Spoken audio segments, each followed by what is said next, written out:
اعوذ باللہ من الشیطان الرجیم، بسم اللہ الرحمن الرحیم۔ 10ویں پارے کے 2 حصے ہیں، سورۃ الانفال کا بقیہ حصہ اور سورۃ التوبہ کا ابتدائی حصہ۔ اس پارے میں سورۃ الانفال کے بقیہ حصے میں 5 اہم مضامین بیان ہوئے ہیں۔ نمبر 1، مال غنیمت کا حکم۔ نمبر 2، غزوہ بدر کے حالات۔ نمبر 3، اللہ کی مدد کے 4 اسباب۔ نمبر 4، جنگ سے متعلق ہدایات۔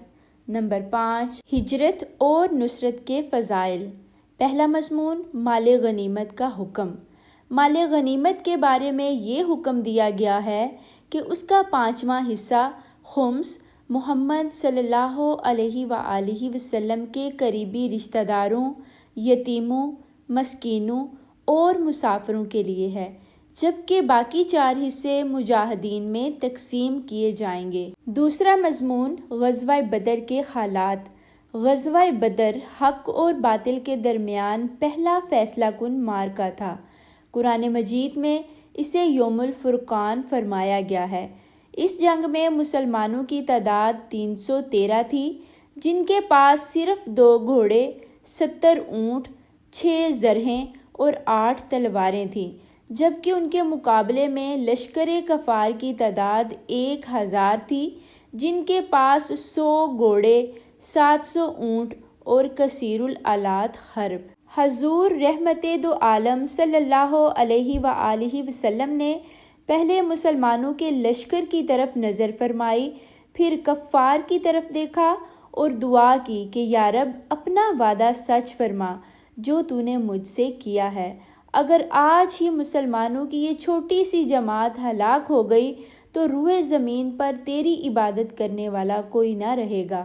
اللہ عز و جل نے مسلمانوں کی مدد کے لیے پہلے 1000 فرشتے نازل فرمائے، اس کے بعد یہ تعداد بڑھ کر 3000 اور پھر 5000 ہو گئی۔ اس جنگ میں کفار مکہ کو ذلت و رسوائی کا سامنا کرنا پڑا۔ تیسرا مضمون، اللہ کی مدد کے 4 اسباب۔ میدان جنگ میں ثابت قدمی، کثرت سے اللہ کا ذکر، آپس کے اختلافات اور جھگڑوں سے بچنا، مشکلات اور ناگوار حالات پر صبر کرنا۔ چوتھا مضمون، جنگ سے متعلق ہدایات۔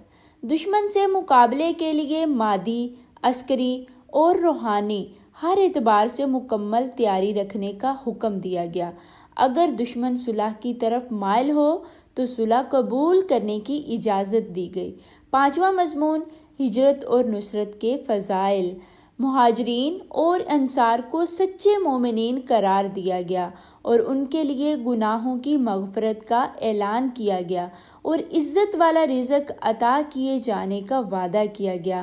اس کے بعد سورۃ التوبہ کے ابتدائی حصے کا بیان ہے اور اس حصے میں 2 بنیادی موضوعات بیان ہوئے ہیں۔ پہلے موضوع میں 4 باتیں بیان ہوئی ہیں۔ نمبر 1، مشرکین اور اہل کتاب کے ساتھ جہاد کا حکم۔ نمبر 2، مشرکین کے ساتھ کیے گئے معاہدوں سے برات کا اعلان۔ نمبر 3، مشرکین کو بیت اللہ کے حج سے روک دیا گیا۔ نمبر 4، اہل کتاب سے قتال کی اجازت دی گئی۔ دوسرا مضمون، مسلمانوں اور منافقین کے درمیان امتیاز۔ مسلمانوں اور منافقوں کے درمیان فرق واضح کرنے کا سبب غزوہ تبوک بنا۔ یہ مقابلہ اس وقت کی سپر پاور رومیوں کے ساتھ تھا۔ اس پارے میں ہمارے لیے پیغام ہے کہ اللہ کی مدد ہمیشہ ایمان، اتحاد، صبر اور اطاعت سے حاصل ہوتی ہے۔